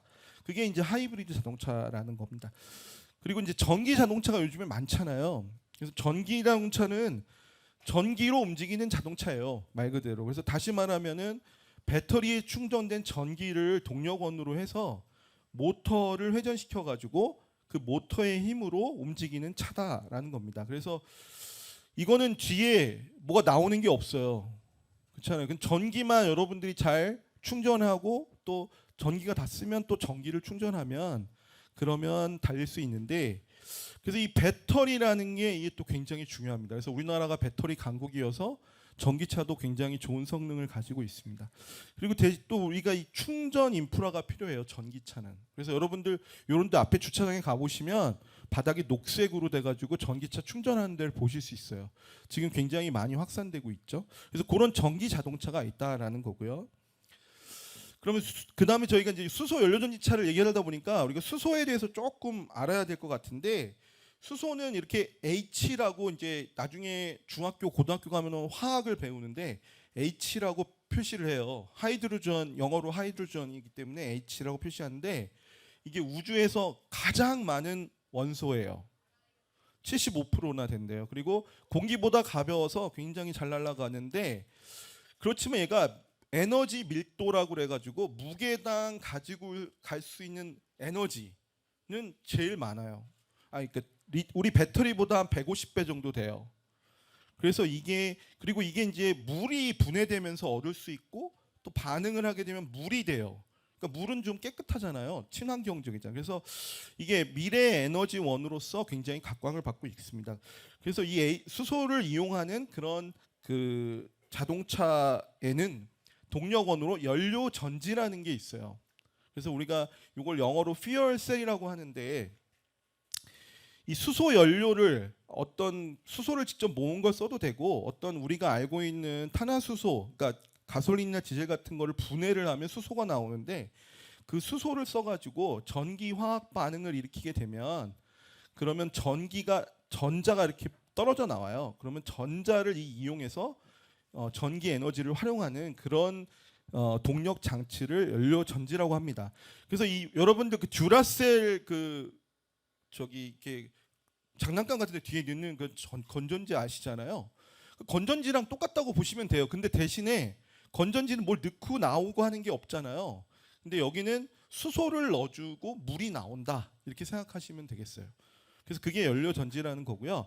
그래서 연료전지 자동차는 아까 말씀드린 그 연료전지라는 걸 이용해서 전기를 만들고 그 발생한 전기로 전기차처럼 모터를 돌려서 가는 그런 자동차라는 거고요. 전기 자동차랑 굉장히 비슷하지만 아까 말씀드린 그 연료 전지라는 것이 이렇게 쭉 겹으로 쌓여 있는 그 연료 전지 스택이라는 게 필요하고, 아까 수소를 제가 계속 공급해 줘야 된다고 그랬잖아요. 그러면 수소를 저장하고 공급하는 이런 장치가 추가적으로 필요합니다. 그래서 여러분들, 우리나라가 수소 연료 전지 자동차 세계 기술력 1위의 나라입니다. 그래서 세계 최초로 2013년에 현대차에서 투싼 연료전지차를 상용화를 했어요. 그리고 2018년에 현대차에서 넥소라고, 아마 여러분들 밖에 나가서 좀 가끔 보실 수 있을 거예요. 그게 수소 연료전지차가 지금 길거리에 돌아다니고 있고요. 지금 3세대 수소 연료전지차가 지금 굉장히 내구성을 높인 그런 연료전지차 개발되고 있습니다. 여러분들, 그 버스 중에서도 여기 지금 대전시에도 나가 보시면 퓨얼셀 버스라고 써져 있는 그런 수소 연료전지 버스도 보실 수 있어요. 지금 돌아다니고 있습니다. 그러면 수소 연료전지 자동차는 아까 연료 전지라는 걸 쓴다고 그랬잖아요. 여러분, 건전지를 이 장난감에도 쓸 수 있고, 여러분 앞에 집에 들어갈 때 도어락에도 건전지를 낄 수가 있잖아요. 마찬가지로 모빌리티가 여러 개가 있어요. 거기에 연료 전지를 여기도 쓸 수 있고 저기도 쓸 수 있고 저기도 쓸 수 있는 거죠. 건전지처럼. 그래서 지금 아까 제가 말씀드린 이 연료전지 버스는 여러분들 대도시엔 대부분 보급이 되고 있고요. 또 연료전지 트럭도 이렇게 나와 있습니다. 그리고 최근에 이 친환경화의 바람에 발맞춰서 지게차라든지 굴착기라든지 뭐 항만 장비라든지 열차, 이런 것들이 다 수소 연료전지를 적용하기 위한 연구를 굉장히 활발하게 진행하고 있고, 아까 미리 얘기했던 비행 자동차, 이게 영어로 UAM이라고 하는데, 여기도 수소 연료전지를 쓰려는 그런 연구를 진행을 하고 있고, 요새 수소 선박, 그다음에 비상 발전, 이런 쪽에도 연료전지 동력원이 사용되려고, 확대 적용되려고 하고 있습니다. 근데 제가 여기서 이제 또 하나 말씀드릴 것은, 여러분들이 아까 그 가솔린이나 디젤 차에 쓰이는 그런 기존의 내연기관이 있잖아요. 거기도 수소를 태워서 움직일 수가 있습니다.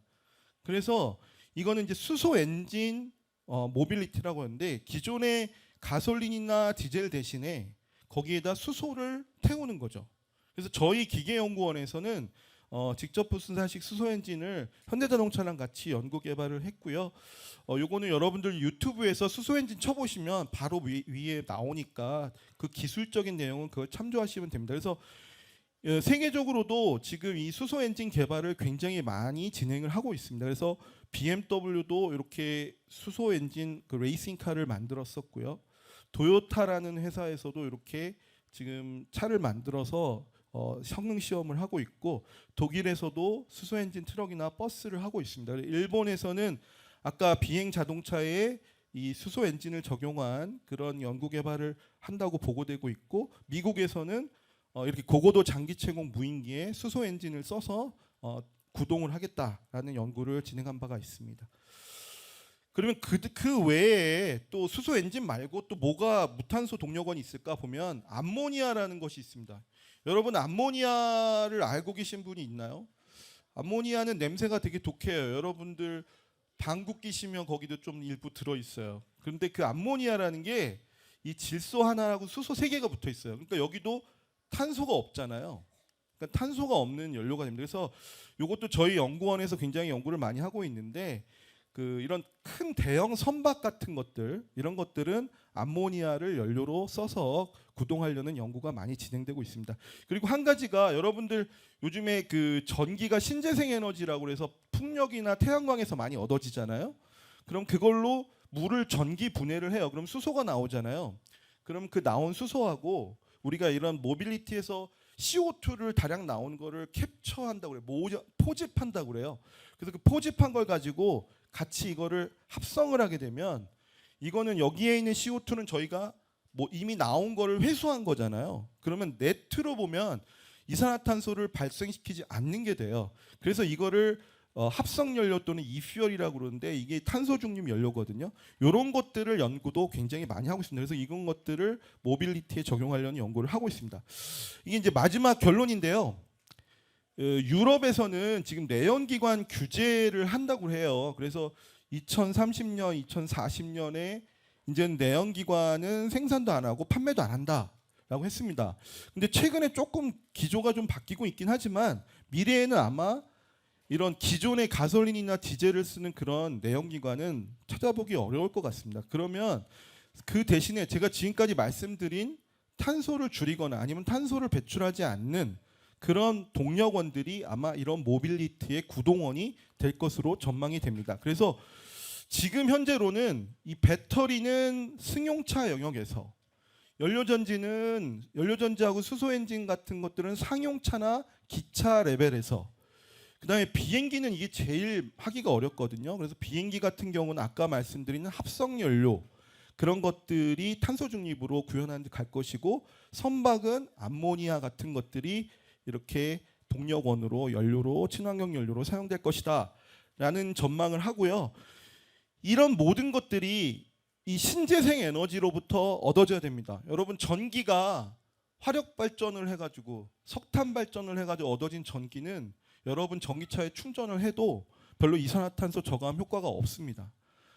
태양광이나 풍력 이런 것들로 통해서 얻어진 전기라야지만 이산화탄소 저감 효과가 있는 것입니다. 그래서 그런 것들을 제가 끝으로 강조하면서 제 발표를 마치는데, 미래상에 보시면 아까 비행 자동차가 이런 게 막 있는데 여러분들 이게 좀 미래에 이런 미래가 오면 좀 삭막한 느낌 안 드시나요? 저는 요거 보면서 약간 와, 너무 미래에 진짜 이런 데서 살면 조금 멋있을 수도 있지만 숨 막힐 수도 있겠다 이런 생각도 했어요. 근데 아무튼 저희가 항상 환경적인 요소들을 여러분들도 생각하면서 뭔가를 개발하고 일을 진행시키면 좋지 않을까, 이런 끝으로 말씀을 드리면서 제 발표를 마치도록 하겠습니다. 경청해 주셔서 고맙습니다.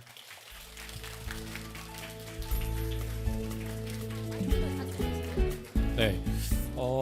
아마 지금 뭐 수소차나 전기 자동차를 타시는 분들도 계실 테고, 아니면은 아직 뭐 너무 비싸다든지 아니면 뭐 충전 시설이 부족하다든지 아니면 좀 위험한 것 같아라고 하시는 분들도 계실 텐데, 이런 거는 이제 관련 기술, 안전적인 기술이나 인프라 플랫폼은 더 개발이 될 거라고 하니까요. 이후에 조금 더 환경이랑 모빌리티가 어우러지는 사회를 기대를 해보도록 하겠습니다. 자, 저희 이제부터 발표는 모두 끝났고 저희가 상품을 겸한 퀴즈 대회를 준비했는데, 자, 제가 저희 주최 측이 살짝 준비를 잘못한 게 학생들이 생각보다 어린 친구들이 많아서, 혹시 내가 아직 너무 어려서 핸드폰이 없다. 핸드폰이 없다. 자, 잠깐만 손 들고 계실게요. 핸드폰이 없는 친구. 아니, 있는데 없는 척은 하실 필요가 없어요. 왜냐면 있는 친구들은 퀴즈를 통해서 받을 거기 때문에. 자, 핸드폰이 없는 친구들은 이따가 저희가 나와서 따로 상품을 별도로 기념품을 다른 걸 드릴게요. 핸드폰이 진짜 없는 친구만 나오셔야 돼요. 수량이 정해져 있기 때문에. 네, 자, 지금부터 퀴즈 대회를 소개를 해드리도록 하겠습니다. 네이버 검색창에 부모님도 하셔도 되고요. 혹시 핸드폰이 없는 친구들은 옆에 부모님이나 친구들하고 같이 일단 푸시면 됩니다. 퀴즈 N이라고 검색해서 들어오시고, 저기 있다가 입력하는 창에 번호를 입력할 텐데 번호는 저희가 띄워드릴게요. 자, 조용. 이제 이 핸드폰 없는 친구는 손 들 필요가 없어요. 자, 이따가 퀴즈는 연습 문제를 한 문제를 포함해서 총 11문제입니다. 본 문제 박사님당 2문제씩 나올 예정이고요.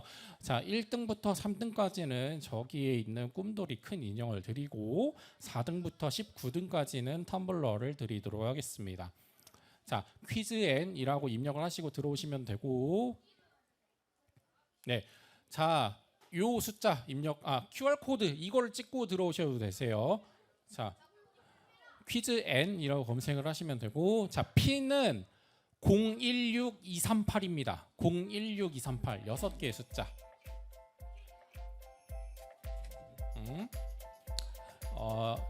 참고로 닉네임을 입력을 하실 수가 있는데, 가급적이면 저희가 구분을 위해서 본인 이름, 성함 3글자로 해주시면 되겠습니다.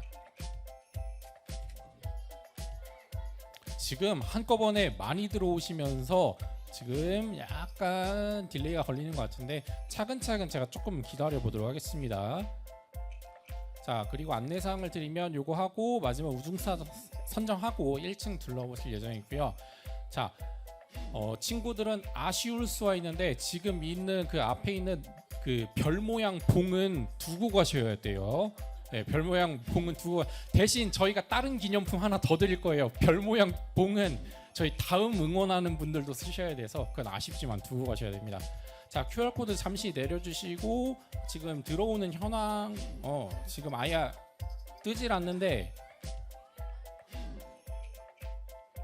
자, 아예 안 들어오는 상황인가요? 아니면은 쉽게 안. 자, 혹시 들어오신 분이 계신가요? 들어오신 분 다 들어왔다고 되는데. 네. 아, 여기 새로 고침 한번 해볼게요.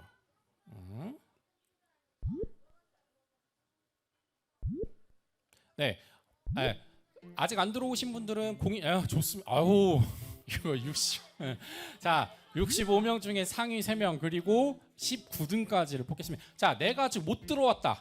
핸드폰은 있는데 못 들어왔다. 잠깐 제가 한 1분 정도 더 기다리겠습니다. 자, 퀴즈는 OX 사지선다예요. 이따 연습 문제 보시고 그거 찍는 연습을 한번 해볼 거예요. 그거는 점수가 없습니다. 참고로 016238입니다. 016238. 자, 혹시 못 들어온 친구가 있으면 옆에서 조금 도와주세요. 옆에서 조금 도와주시고.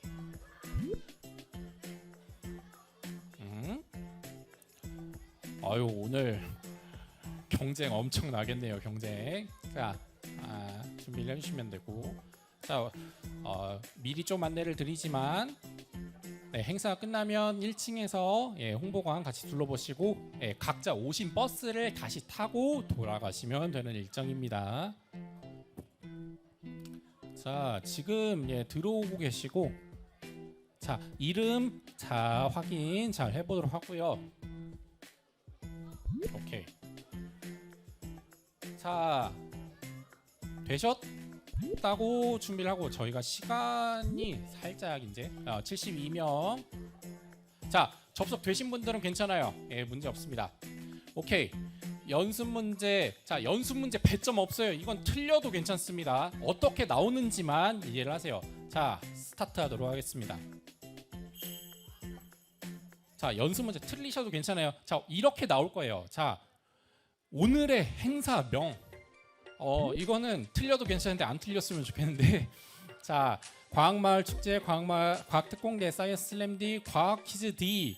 자, 못 찍으시면 어쩔 수가 없어요. 자, 이런 식으로 될 거예요. 자, 이해를 하셨죠?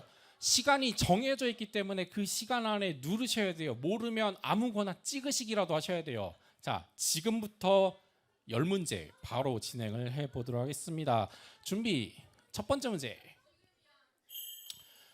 자, 이동하기 위한 수단을 제공하는 서비스는 무엇일까요? 1번 모빌, 2번은 모빌리티, 3번은 모바일, 4번은 자동차. 문제 난이도는 그렇게 어렵진 않고 조금 생각해야 될 수도 있는 문제는 있는데, 자, 좋습니다. 아하, 이거는 오늘의 주제인 모빌리티였어요. 모빌리티, 자동차보다 조금 더 큰 범위입니다. 2번 가겠습니다. 자, 아까 타이어 나왔었는데, 자, 페트 섬유 다이어 코드, 한국 타이어에서 작년에 막 개발한 그게 있어요. 아이온, 이온, 라이온, 아이오프. 이거는 발표 잘 들은 친구들이라면 기억할 텐데. 전임 연구원님께서 뿌듯하실 텐데. 아이온이라는 타이어입니다. 아이온. 오케이, 좋습니다. 다음 문제 보도록 하겠습니다. 자, 비행 자동차는 날씨가 안 좋을 때도 운행이 가능하다. OX. 이거는 비행 자동차의 조건으로 명시가 되어 있었습니다. 날씨가 안 좋으면 비행 자동차가 날아다닐 수 있을까요? 예, 맞습니다. 비행 자동차는 악천 후에도 날아다닐 수가 있어야 한다는 게 조건 중에 하나입니다. 조금 차분하게 가도록 할게요. 다음 문제 보도록 하겠습니다. 자, 자율주행 아까 레벨 몇몇이 있다고 그랬는데, 자, 불필요한, 그러니까 특정 구간 자동화, 지역 무인 택시가 작동하는 레벨은 레벨 2부터 레벨 5까지 어디? 조용조용하면서 자, 조금 차분하게 레벨 4입니다. 레벨 4. 친구들 살짝 텐션을 조금 낮춰볼까요? 이미 정답은 지나갔어요. 자, 다음 문제 보도록 하겠습니다. 그리고 정답을 외치면서 하면은 남이 그걸 듣고 찍어. 예, 나만 알아야 돼요. 자, 이 중에 외국 회사가 하나 있거든요. 외국 회사만 찍으면 다 외국 이름인데 진짜 외국 이름이 하나가 있어요. 누가 봐도 티나게 하나 외국 이름처럼 해놨거든요. 자, 그쵸? 예. 앞에 있는 오버에어 디스 엔지니어링 볼트라인은 전부 국내 회사고요. 조비는 미국에 있는 회사입니다. 저희 아까 강영신 박사님의 소개에서 나왔었죠. 다음 문제 보도록 하겠습니다. 자, 친구들 조용히 하고 문제를 잘 들으셔야 돼요.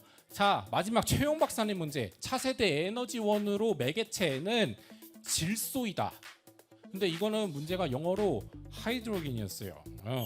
아시죠? 아쉽지만 정답은 X. 질소가 아니라 뭐였죠? 좋습니다. 수소입니다. 수소. 자, 다음 문제 보도록 하겠습니다. 자, 에어리스 타이어는 공기압 대신 압축 하중을 골고루 분산시킬 수 있는 아치 구조를 적용한 타이어이다. 이거는 전혜림 연구원님의 발표에서 나왔었고, 그렇죠? 공기가 없고, 예. 그래서 일반적인 타이어들보다 이제 터질 펑크 위험이 없었다라고가 있었죠. 다음 문제 보도록 하겠습니다. 90, 11 남았어요. 아까 이거 교통연구원의 저희 정아림 박사님이 소개를 해주신 이 어플, 기대되는 어플의 이름은 다 마스거든요. 근데 표기까지 기억을 하실까요? 중간에 AA는 소문자예요, 여러분. 마스라고 합니다. 자, 다음 문제 보도록 하겠습니다. 자, 자율주행 단계에 알맞은 순서는 인지 제어 판단, 판단 인지 제어, 인지 판단 제어, 제어 판단 인지. 자, 일단 이해를 하고 그걸 어떻게 할지를 정해야 되는 순서. 그렇죠? 인지, 판단, 제어. 먼저 이해를 하고 그걸 어떻게 할지 판단을 하고 실제 컨트롤이 이루어지는 단계입니다. 자, 마지막 문제. 이걸로 순위가 바뀔 수도 있어요. 집중. 자, 마지막 문제 보겠습니다. 자, 아까 이거 최영 박사님이 설명해 주는데, 자, 두 가지로 구동이 되는 자동차는 쉽게 이해를 하라고 하시죠. 이 뜻은 두 가지로 운영이 된다. 하이브리드.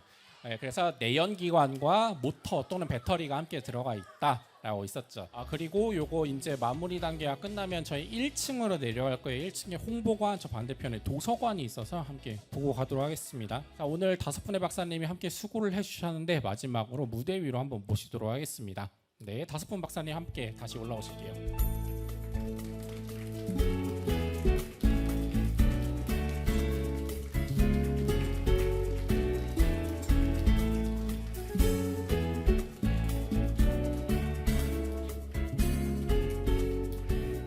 네, 박사님들 표정이 홀가분해지신 분들도 계시고 좀 아쉬우신 분들도 계신 것 같아요. 오늘 발표를 굉장히 잘 해주셨는데 혹시 오늘 어떠셨는지 저희 소감 한번 들어보도록 하겠습니다. 저희 강영신 박사님부터 소감 한번 들어볼게요. 원래 한 중학생 정도로 생각하고 발표 자료를 만들었는데 생각보다 더 어린 친구들이 와가지고 이거 설명을 어떻게 해야 되나 좀 고민을 많이 했습니다. 그래도 어려운 내용임에도 불구하고 차분하게 잘 들어줘서 너무 고맙고요. 이렇게 좋은 행사가 있다는 거 저도 처음 알았는데 다른 분들한테도 홍보를 열심히 하도록 하겠습니다.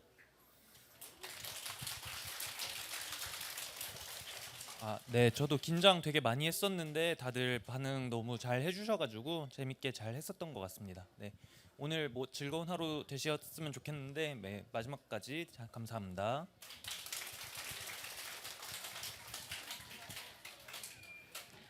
네, 이렇게 어린이 여러분 앞에서 발표를 하는 게 처음이라서 좀 긴장도 많이 됐었는데 잘 들어주셔서 감사드리고요. 앞으로 이공계 쪽으로 꿈을 많이 꾸셨으면 좋겠습니다. 감사합니다. 많이 긴장해가지고 발표했는데 어떻게 잘 들으셨는지 모르겠지만 좀 좋은 시간 되었으면 좋겠고요. 다음 주 주제인 우주는 저도 뭔가 되게 궁금하고 재밌을 것 같아서 이제 발표자가 아니라 이제 밑에서 좀 들을 수 있었으면 좋겠습니다. 좀 재밌는 시간 되시면 좋겠습니다. 네, 아까 위에서 이렇게 지켜봤는데요. 다들 정말 진지하게 집중해서 듣는 모습에 좀 약간 마음이 감동적이었습니다. 여러분들 그 계속해서 아무튼 과학 기술에 대해서 좀 관심을 가져주시고 아까 퀴즈 푸는 걸 보니까 너무 잘 푸시더라고요. 저는 깜짝 놀랐습니다. 아무튼 여러분의 포텐셜이 높다는 거를 깨달았고요. 앞으로 멋진 과학자 분들이 많이 되셨으면 좋겠습니다. 네, 저희 우승자 투표를 한번 진행을 해야 되는데 저희 다음 QR 코드 한번 띄워주실래요?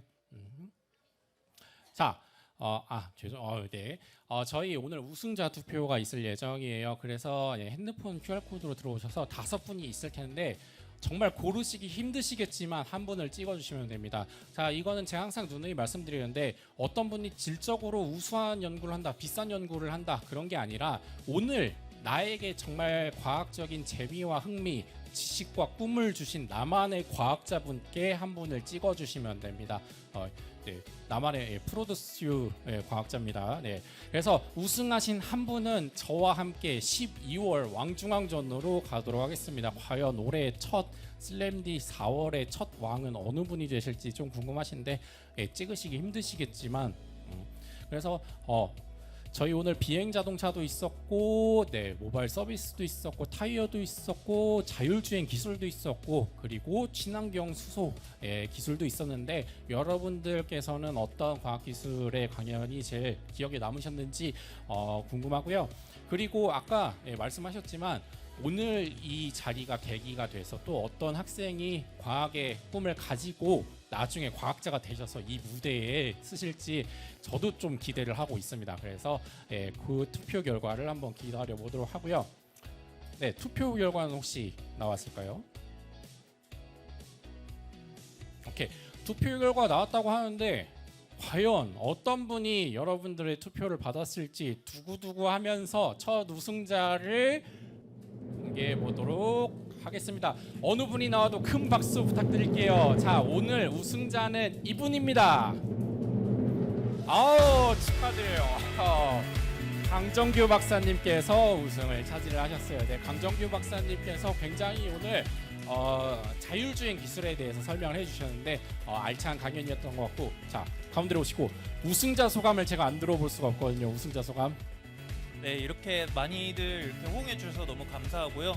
제가 3년 후에 다시 하겠다 했는데 어쩌다 보니 연말에 다시 하게 됐는데 그때도 이렇게 뭐 다시 들으실 수 있을지 모르겠지만 또 만날 수 있으면 좋겠습니다. 감사합니다.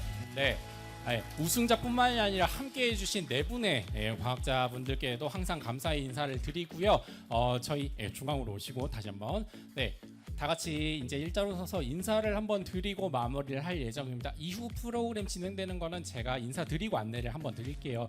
자, 오늘 함께해 주신 5분의 박사님들 그리고 청중분들 너무 감사드리고 이후에 유튜브로 보실 분들까지 미리 감사의 인사를 드리면서 오늘 한국타이어와 함께한 사이언스 슬램디 모빌리티 편은 여기서 인사드리고 마치도록 하겠습니다. 그러면 감사합니다.